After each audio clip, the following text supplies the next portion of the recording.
Well, good morning, everyone. Good morning. Good morning. Again. So here again, another Saturday. Today is 21st of January, 2023.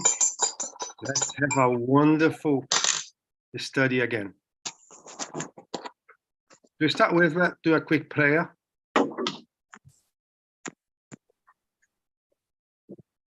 Father, here we are, together once more, trying to learn a bit of what your worker Kardec brought to us. That we have peace in our homes, within ourselves, to take this opportunity to improve what we know, to prepare ourselves, and who knows, perhaps help someone else. Be with us today and always. So be it. So be it. So we are already online, as far as I can see. Let me share my screen with you all. I hope it is working properly. Perhaps help someone else. Be with us today and always. I see. I need to go here. So we are and bit of, as far as I can see. Let me share the screen with you all. It fixed. I could hear myself. It's a little bit noisy at the background. Yeah, well, let me see who has the mic open. I will mute.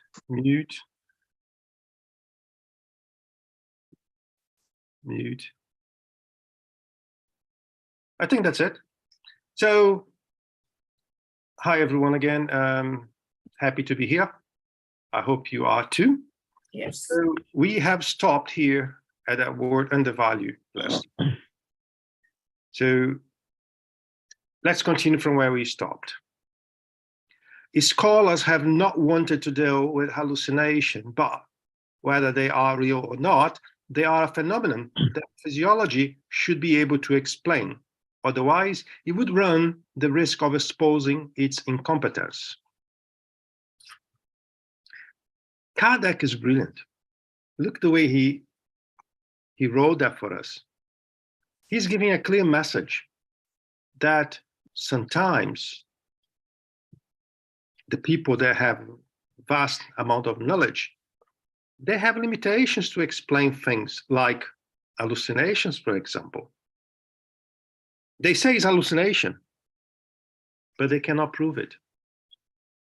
So a theory is a theory. A theory is something we could not prove yet. And when we don't elaborate a theory, it's even more complicated. Is what I think, is what I believe. Because when you elaborate a theory, you have enough information to prepare a theory. But if you're not even at that point, means you're only what you're thinking. And I don't know how many, well, we are 19 people here today. So we all think different things about the same subject. Does it mean that everyone here is right? Doesn't mean that everyone here is wrong. No, perhaps someone is right, someone is wrong, someone has an incomplete perception of the subject. But why I'm saying that? Because it's very important to us to keep an open mind. Because even if we believe we know what has been presented to us with the technology, with the exposure we have today. Tomorrow, a different information may come, and we will be forced to review our point of view. All right, so we have to keep our mind open. If someday a scholar were to decide to give not only a definition, but a physiological explanation of the phenomenon, we would still have to see if the theory resolves all the cases.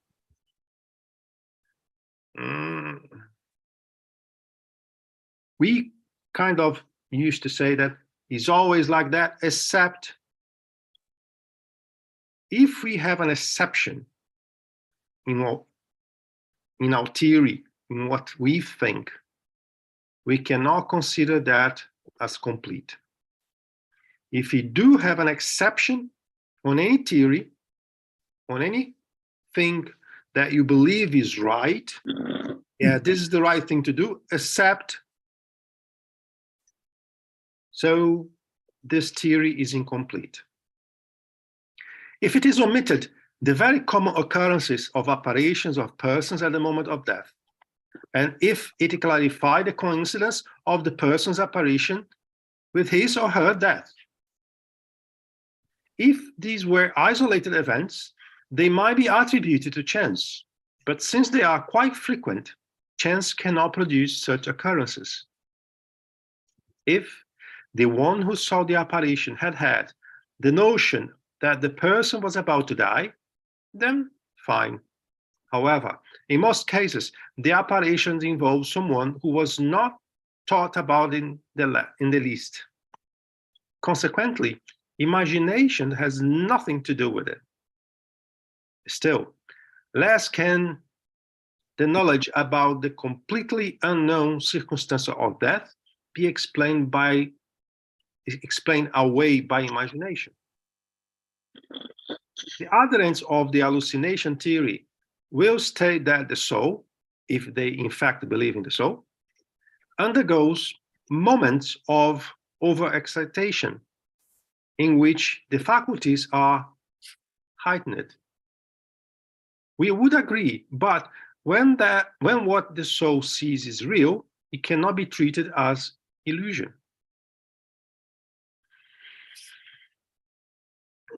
Not too long ago, I think it was last week, I've shared something I saw on the internet with a group.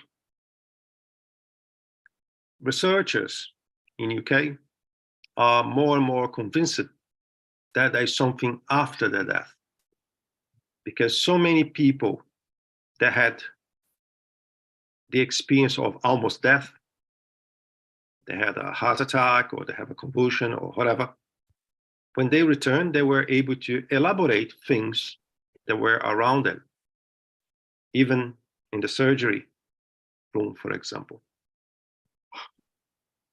How that is an illusion, how that is an hallucination, how is that possible? So as they could not find that answer, they start to consider other possibilities, like the continuation of the life. And that's very important, because when that happens, it does create a possibility for the future generations to consider something else. Because as we were talking at the beginning of today, it's very nice to say, no, it doesn't exist, because that's what I believe, or that's what my theory says. So explaining that situation, when we had more and more people studying the cases like that, eventually it will become so natural, become so clear that even those that say that they don't believe or they don't exist, they will be forced to consider that as a possibility at least. And that's a good advantage already for us. If in this heightened excitation, the soul sees something, let me just shut off my WhatsApp because it's making a noise. Okay. If in this heightened excitation, the soul sees something that is not present, and it is because it goes to where that something actually is. And if also can go to a person who is not present, then why couldn't the soul of the absent person come to us just as easily? We spoke on, I think we did in this study, yes, we spoke about the detachment of the perispirit when we are sleeping. We spoke about that possibility. So if we understood how this particular mechanism works, you can understand what Kardec is saying here. Let's see who adhere to the hallucination theory takes such facts into consideration and not forget that a theory that is contradicted by the facts is necessarily erroneous or incomplete.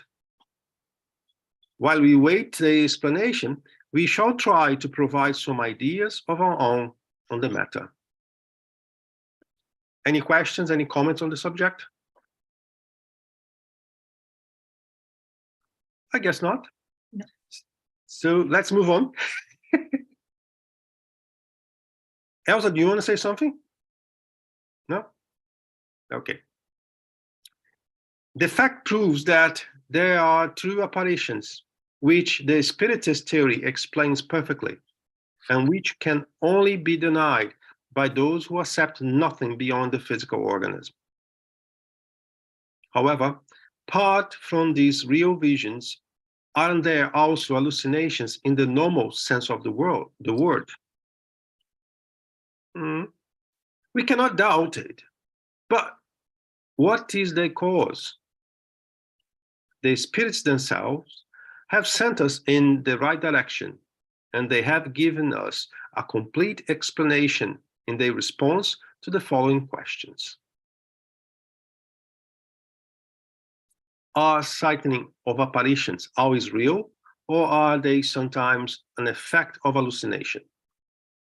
When we see the devil, for example, or other fantastic things while dreaming or in some other way, and which we know could not possibly exist, isn't it due to nothing more than an imagination? Yes, sometimes. The two words are very important. Yes, sometimes. Hi, Elsa. I see your hand. That came to my mind. I was in doubt to speak about it or not. But when I worked as a medium in the mediumship meeting, this obsession meeting, or inside the Spiritist hospital here in Curitiba, before I moved to London, and some patients, people that are coming, most of them are evangelical from the evangelical church. So they came with inverted commas, hallucinations, and they were speaking a lot of things regarding to see spirit put a knife into their heads, etc., etc. Later on in the mediumship meetings, each case, each name put on table to pray and wait for the research for the spiritual world to help the doctors, psychiatrists, psychologists, everyone in the meeting. It wasn't a normal meeting, as only Spiritist Center, but a meeting to treat the patients with hallucinations. And the spirit came and communicate exactly what these people were seeing, but the evangelical church and the others treat as perturb the people with hallucinations and the psychiatry problem, etc. And this is so common inside the hospitals, Guilherme, especially the ones that treat the spirits, they help the spirits obsessors, visions, etc. That is a case that we will speak later on in another meeting that I have at 9 o'clock. And it came to my mind clear. I was, oh my God, we had this experience inside the hospitals. And Dr. Peter Fenwick, that I wrote there, he does the researches regarding these people that desire mind to see other spirits, especially in the deathbed. Yeah? So it's only wanted to remind you that they are very helpful inside the psychiatry hospital to help these people when the psychologist, psychiatrist, etc., knows about spirituality, or at least you have the curiosity to help more, not only the brain, damaged brain, but also the spirit. Only that. Thank you. It is interesting how, if you really want to do some serious research, we have the opportunity, we have the material, like Elsa said, in the hospital. Doesn't matter if the patient or the family do not believe. The phenomena is happening anyway. If they like, if they believe, if they not believe, is beyond their control. But why they do not believe? Because they have a different perception of life. What they've been taught was sufficient to them, and anything else more than that, they are not prepared yet to accept it. Nevertheless, the phenomena exists, and how we deal with that, how the doctors will deal with that. I had an experience in the Spiritist psychiatric hospital, where they allow us to use one of their rooms to have mediumship meetings. That was enlightening. That was enlightening. The amount of spirits that are behind those patients and those institutions are very serious. Are very serious. And some of them, Guilherme, sorry. yeah, go on. Quickly, not because in some cases, this past week, etc., it came today to my mind exactly what's happening here in our study. The evangelical pastor, there's someone that is from the evangelical church, they're a very nice friend. When he talks about they don't talk about mediumship. Mediumship is devil, okay? You have to be free from the devil, abjurate the devil.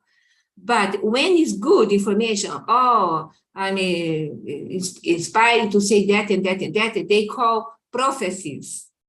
My friend prophesied like that. So they abolish totally the word mediumship, spiritism. You have to really be far from that, according to their minds.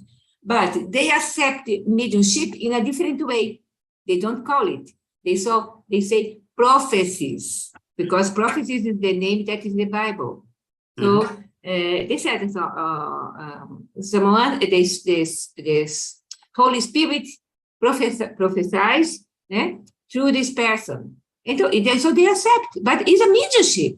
It's medium. The only different words for the same situation. Yeah. Is incredible, really, Mm. because I believe that one day, maybe far from now, we will not prophesizing a name anymore, because we understand the mechanism as a natural law. So what we are saying today, like this mediumship is not mediumship, but this is one day in the future, I believe will not exist anymore, because it will be so natural that everyone will accept, and they have no need to give a title for it, because it will be so natural. But saying that, also something came to my mind, that even on the spiritism environment, some places they are only prepared to accept high evolved spirits, to have only nice messages. They are not even prepared to help those that are in need. Why I'm saying that? Because it's a human nature. It's a human nature. Doesn't matter if it is on the spiritism, if it is on evangelical church or whatever. We all want to have nice things. If it's nice, if it's bringing me comfort, I'm happy to. But sometimes I'm not happy to be available to help those that are really suffering. And I saw that on the spiritism. I saw that in other churches. I saw that everywhere. This is a human nature. Like, we always want to have a happy ending. But sometimes to have a happy ending, we need to work hard. We need to help others. We need to suffer some situations. And this is interesting. Thank you, Elsa. I may go on the subject for the rest of the study, so it's better come back to the medium subject. But it's very nice. It's very nice. Yes, sometimes. So the answer already is yes. Sometimes. That means not always. As when someone is affected by reading certain materials or by stories of witchcraft, and then recalls them and believes he or she is seeing what does not, in fact, exist. Yes, so sometimes if we overexcite our mind, yes, we can create things. That's only in our mind. That's why the spirits always recommend to us when we go to bed, read something positive, make a prayer, to disconnect from your day-to-day things, you know. Lately, I heard about the use of mobile phones as not positive for our existence, if we abuse, of course. So if we are a Netflix addicted, for example, that we have to see everything there from every different thing, you will dream that you're part of this thing you love, this thing you saw. It doesn't mean that's right, it's happening. It means that it's part of your own creation. However, we have also already stated that a spirit, by means of its semi-material envelope, can take all sorts of shapes in order to manifest itself. Hi, Liz.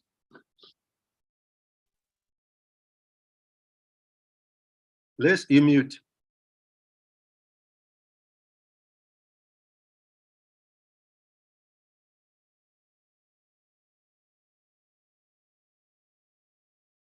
Can you hear me now? No, yes. Sorry, my computer have a problem with the microphone. I just put a USB thing here and I did not click the right thing. Right, just a question. How can you, is there anything that you could kind of find and differentiate between what is really an apparition and what is really imagination?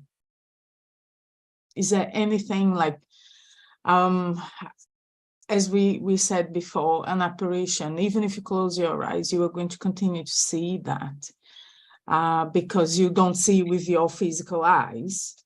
But is there something that could give us an indication that what we are seeing, whether it's a hand, whether it's, or even if we hear things, if it is something that comes from our own mind, our overthinking mind, or know things, as you were saying that very well, if you're fixated on things that are negative and spooky and you know, that is going to have a resonance in your thoughts, and you may see things like that. Is there any indication?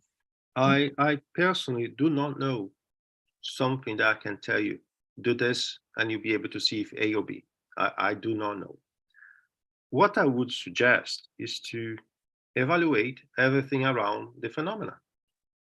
For example, I like to see Avengers, and I see Avengers the whole day with my kids or myself, and I'm going to bed straight away. Somehow, I appear with wings and superpower in my dreams.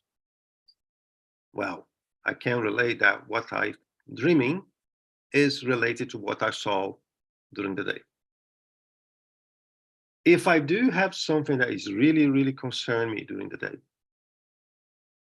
for example, I'm afraid to be dismissed, I'm afraid to be fired from my job, chances are that overnight I will have a dream that I'm being fired, because I'm so concerned about that may affect my dreams.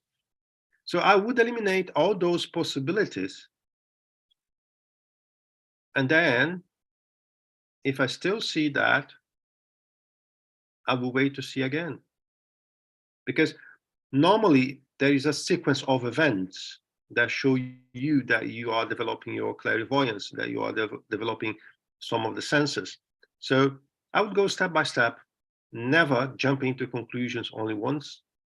And because there's a lot of people that do, and there are a lot of people that even think they have the right to say is this or that. I refrain to do that. I prefer to evaluate, to analyze, only after a period of time, perhaps say what I'm thinking, if it is or not.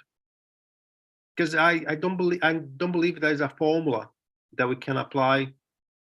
Perhaps there's a formula I can apply to you, because I know you, I know your characteristics, I know what you like, what you don't like, but I cannot use the same formula that I suggest to you on Elsa, for example, because totally different spirits, totally different experiences, totally different minds. So I don't like formulas.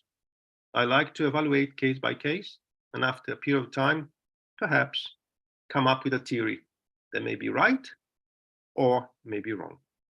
So there's no formula for that. Not that I know. If somebody knows here, please jump into the call and let us know if you think that something's different. But I don't. Yeah, by what I can understand of our talks lately about apparitions and is that even if you want to,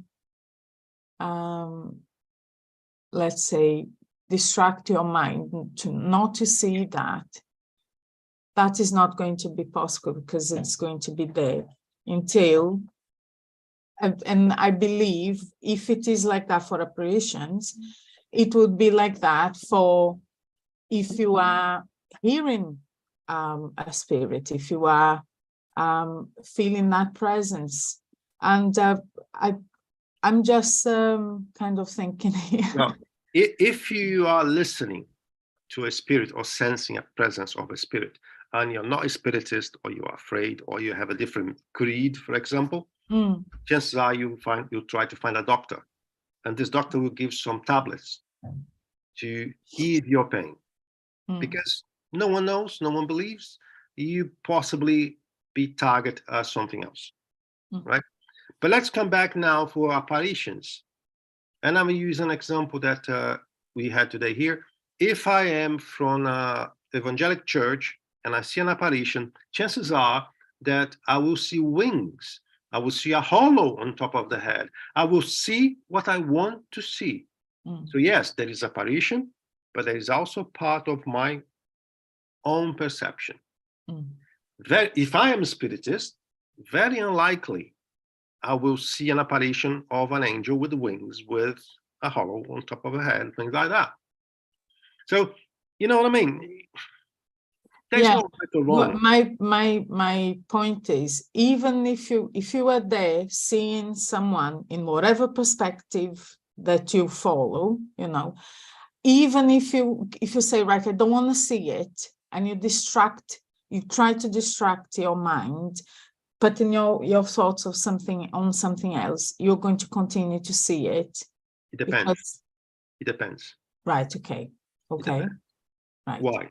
Yes, in principle, yes, you can close your eyes and you can see.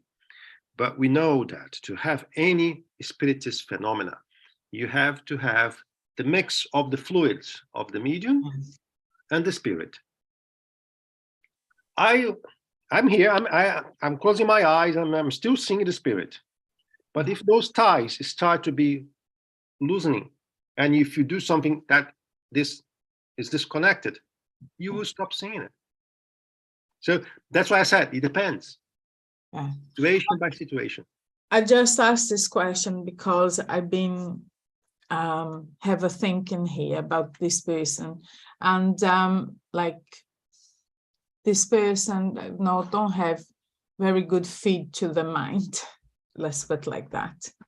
And on seeing and listening to things and music and everything, I've been trying to say, you know, that's not very positive. But whenever this person is not doing things, listening to things, constantly distracting the mind, she claims that she can hear voices and she can, you know, see things. So that is why I'm kind of, you know, it is really difficult to think when is her imagination beginning, when things really are happening, because she's, and I'm trying to think, you know, is this really real because she's distracting her mind and she can't do anything anymore? But you said a good point there. Yeah, that is why. Thank you. I would treat it as real. Okay, I would treat it as real because it's important to validate the feeling, the fears, and the problem the person is having at the moment. Treat as real, and then evaluate everything. Create a process to evaluate every time the person mentions that I see something, all right, what she was doing before, what he is doing right now, what you did yesterday that perhaps triggered the apparition today, you have to elaborate a mechanism to evaluate, right? But I have an intuition to tell you, treat as real. Okay? Hi, Munir. Hi, good morning. Help me Everyone. out here, Munir, please. Oh, no, I don't have a magic solution to be 100% sure, it is apparition or hallucination. But I think one important aspect is, regardless of being, real or not, is the impact, the effect it has on us. Because I think it's very difficult to be always 100% sure if it is this, it is hallucination, or it is an apparition. But why do we want to be 100% sure that is one thing or the other thing? I think the importance of this fact is that it may help us first to be very careful when analyzing any sort of a phenomenon, as Kardec has said. Go through it very thoroughly. So it is an opportunity to practice this.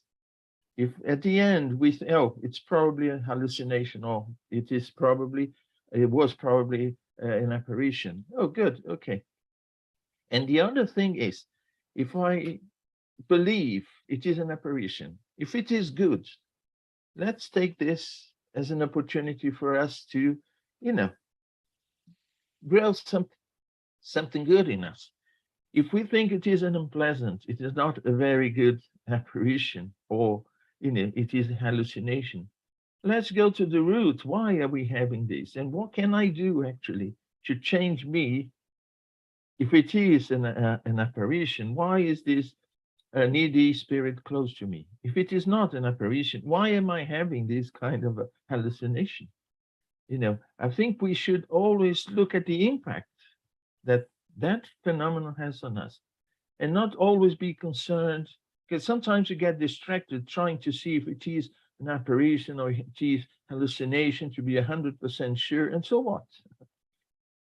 So what if it is one thing and if it is the other thing? So I think the importance of that is that it has an impact, or it is showing us something.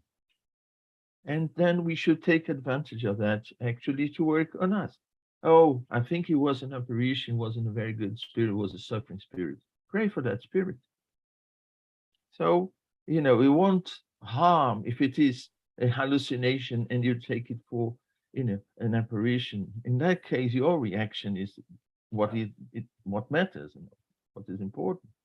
I don't know. I see it that way because it's very difficult to be 100% sure, to have, a quick test to say 100% sure it is a hallucination or it is an apparition.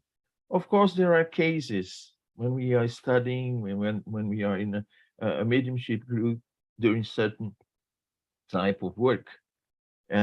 Sometimes it is very important that we go thoroughly through it to analyze, to see if it is one thing or the other. But on a daily basis, sometimes I'm doing something, and out of the blue, I have the impression someone is close to me.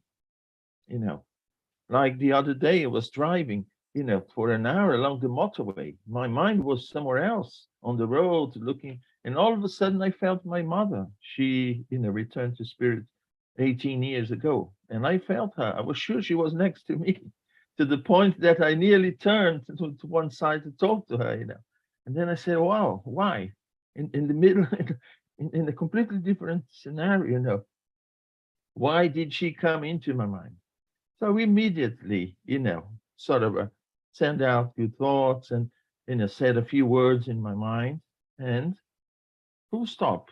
I didn't try to be 100% sure. Of course, I said, well, if it happened here in the middle of nowhere, I was thinking of something else, and all of a sudden it comes. Yes, it is, a good indication that it may be, that she is next to me, but is it really important that I try to be 100% sure that it was her or that it wasn't her? So what impact it had on me? Well, immediately lifted up my thoughts, said a prayer, thanked God for, whatever it was, and, moved on. Munir, she was scared of your driving skills. That's why. But, Probably. No, you- I'm you- very you- careful. She was trying to speed me up, maybe. Yeah, but you said two things very important, Munir. Impact and the environment.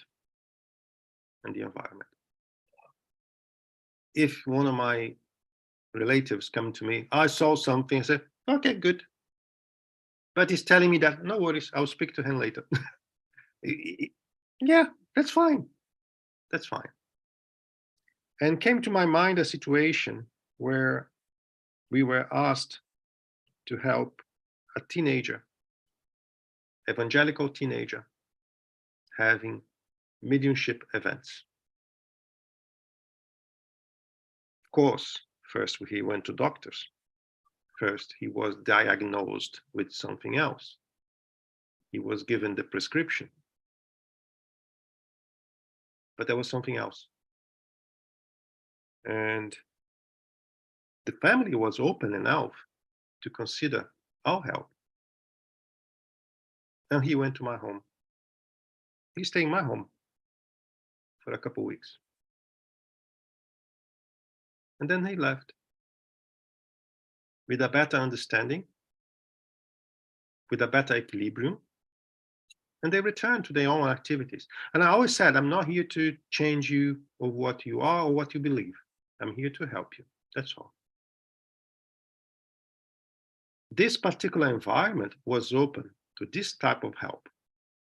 They trust us as someone with different creed, but willing to help. Some other scenarios that may not be possible. Because as I think Munir said, we are the devil, representative on earth, or something like that. So the impact of finding or not finding, if it's apparition or not apparition, also need to be taken into account. For example, if I'm talking about a kid, a 10-year-old kid, I need to be very careful with that because I can create problems, if not immediately, in the future. I should validate, but I should not put pressure on it. I should not give the incentive to continue. If you're talking about a teenager, 15, 16 years old, is a bit different. But also, I have the responsibility to be sensible enough to know how to handle the situation. Everything has a time for it. Nevertheless, if I have an infant, kid, 8-year-old kid, seeing a spirit, this is a wake-up call. Perhaps not for him or her yet, but for the family. If I have a teenager, let's say 16, 17 years old, seeing spirits, seeing things like that, that's a wake-up call. Perhaps is to prevent he or she to go in the wrong direction. But depending on the environment, I feel sorry for them because they will not be understood. They will be labeled. They will be treated in a way that it really can become a problem. But this savoir-faire is not everywhere. And this is a problem. But doctor universities, medicine universities back in Brazil, they are adding into the structure of what they're teaching now, spirituality. They don't talk about spiritism. Spirituality means they are considering already there's something else. The CID, that's a massive book with all the diseases. This is a governmental document that guide the doctors to prescribe or to define the disease already has obsession as one of them. So things are progressing. So we need to be very thorough in our evaluation. We need to be very sensible the way we approach. And we need to think always about the outcome.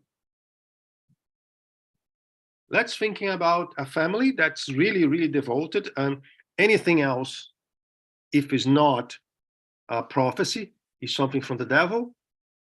My son is having some contact with the devil because he's saying something that's not nice.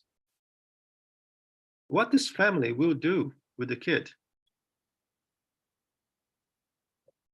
I had in the past an opportunity to try to help another teenager that the family took him to the exorcist. He was bitten. So we have to be careful the way we approach each situation individually, taking into account the environment of the family, and never, in my opinion, never say, this is this, this is that. Make an evaluation first. If you're allowed to, make an evaluation first.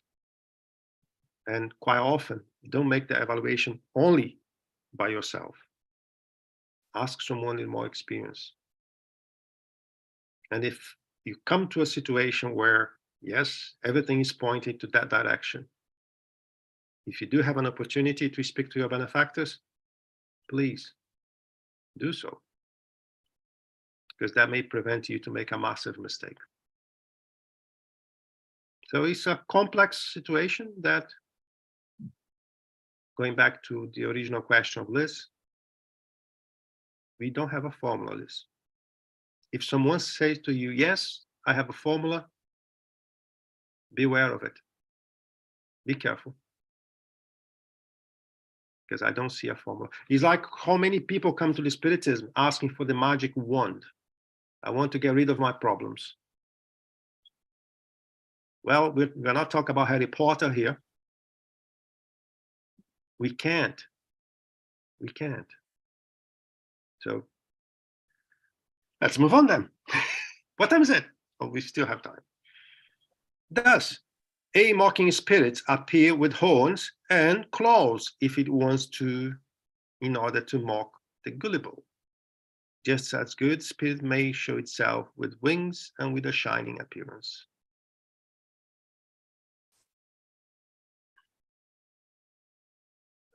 Clairvoyant mediums. Great majority of spiritists want to see spirits, want to be mediums and want to see spirits. Clairvoyant mediums, they may see nice things, but they may see nasty things too. And sometimes when I have, for the sake of the conversation we're having here today, a teenager describing, I saw a monster. He may saw a monster. When I have a kid say, Mom, I have a monster under my bed. Validate that, because she may be describing something to you that's happening. In my locker. Yes. Yes. So there's a lot of things that sometimes we feel like are not possible. And they are possible, they are happening. And depending on how our actions, our reactions, by the way, we may help, or we may turn this experience into something very bad.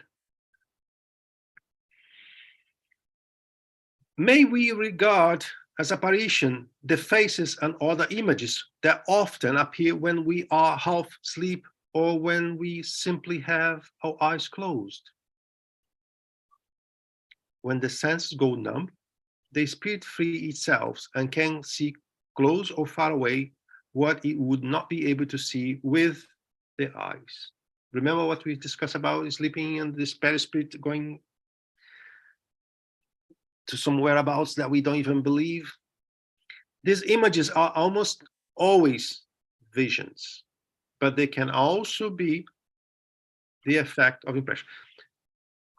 When I bring to you my opinion, my personal opinion, saying, don't create a rule, don't have a formula, don't, Kardec is always the same. Images are almost, but not always. Can also be. So there isn't a formula cast in stone. So Kardec always left any interpretation to possibilities, any phenomena open to different possibilities, right?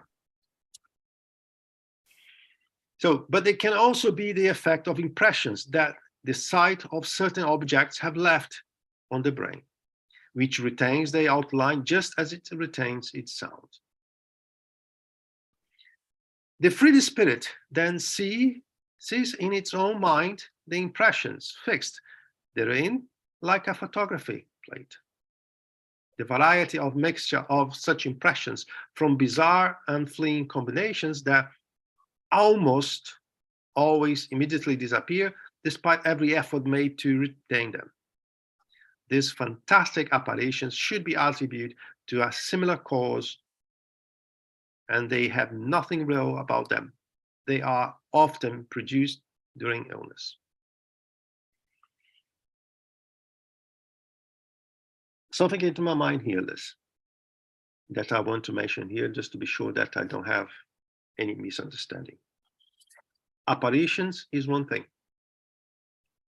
Dreams is another thing, right? I said before, and I believe that's one of the ways to split between dreams and your perispirit walking about, is when it is a dream, it goes away. It fades away, the dream, quite quickly. Perhaps you retain the idea of the dream, but that details start to fade to the point that you don't remember anymore. When you retain the information, and that retains with you for the whole day, for the week, you're able to remember that dream you had 10 years ago. Chances are that was not a dream. That was vivid. But we're talking about dreams, and your perispirit really had the exposure to a scenario, right? When we're talking about apparition, this is not a dream, right? In the apparition, I have no idea to tell you go this way or that way. On a dream, yes. On a dream, I would say, you still have that very clear in your mind, or you still have that? When was that? Oh, that was 2 days ago. Oh, okay. I will not tell the people that, by the way, because it doesn't change anything. And I'm always careful that with anything I say, instead of help, may create harm. Because if you had a very vivid dream of nasty pictures, of nasty events happening to you or your family, why do I want to tell you that was not a dream, that was real? If you perhaps have no education to understand and to cope with that. I may identify, and I keep that to myself. There's a lot of spiritists that they are very open to say, ooh, I see a spirit that's very ugly around you. Ooh, I see angels around you. I see light. I don't say anything. No. The medium needs to learn how to keep his mouth shut and only say something when it's required to help. But mediums sometimes, because they want to be on the spotlight, or they want to make something that should not open too much and blah, blah, blah, and sometimes say something they should not, right? So if you do have any medium in the room, think about it. Think about it. Our responsibility as mediums are very big in regards to what we say.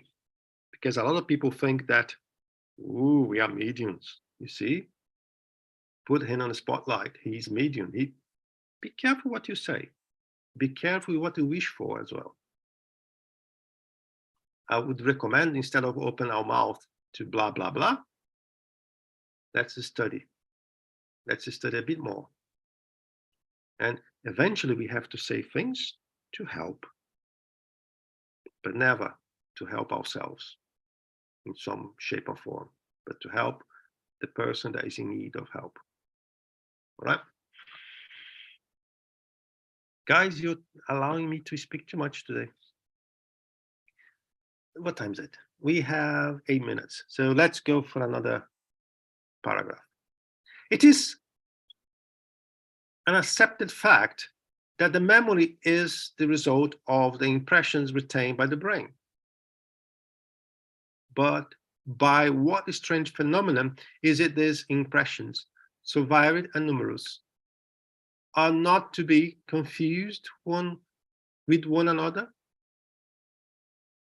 There is an impenetrable mystery, but it is no more strange than the sound waves that crisscross through the air, but which retain their own distinctness. Oh dear. In a sound and well-organized brain, these impressions are clear and precise. In a less favorable state, they are diluted and become confused, hence the reason for the loss of recollection of the confusion of ideas. It seems less strange if one accepts, as in phrenology, a special destination for each part or even for each fiber of the brain. In other words, I may have some physical limitations that will create another barrier for my spirit to retain a memory, right? The images transmitted to the brain by the eyes leave the impression on it, which enables one to remember a picture as if it is still present, although this should always be regarded as an act of the memory, since nothing is in fact seen. Moreover, in this state of emancipation, the soul can see the brain and find those images in it.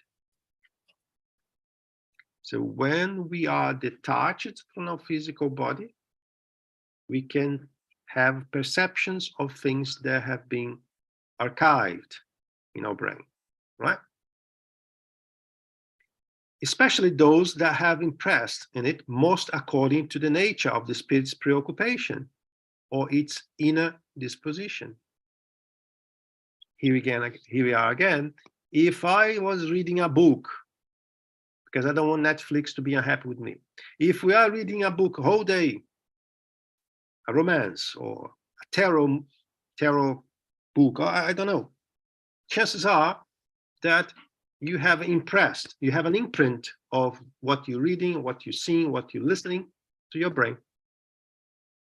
That is how it recalls the impressions of religious, diabolical, dramatic, and mundane scenes, as well bizarre animal-like figures that it had seen sometimes before in a painting or had heard about in a story, because these also leave the impressions. Thus, the soul really sees, but it only sees a photographic image of the brain. In a normal state, these images are fleeting and ephemeral because all sections of the brain are functioning freely.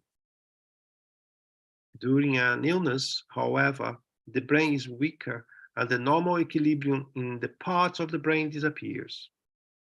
Only some of the parts remain active, while others are more or less paralyzed. This results in the permanence of certain images are not erased as they would be in the normal states regarding external affairs. This is a true hallucination, and the main cause of fixed ideas, idée fixe.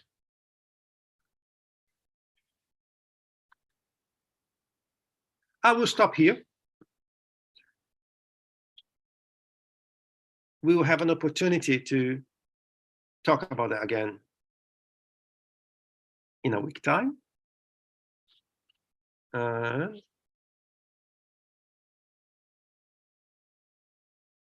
So I hope this study was positive, and let's do. Munir, can you do a quick prayer for our wrap up? Yes, let's do it. Let's close our eyes.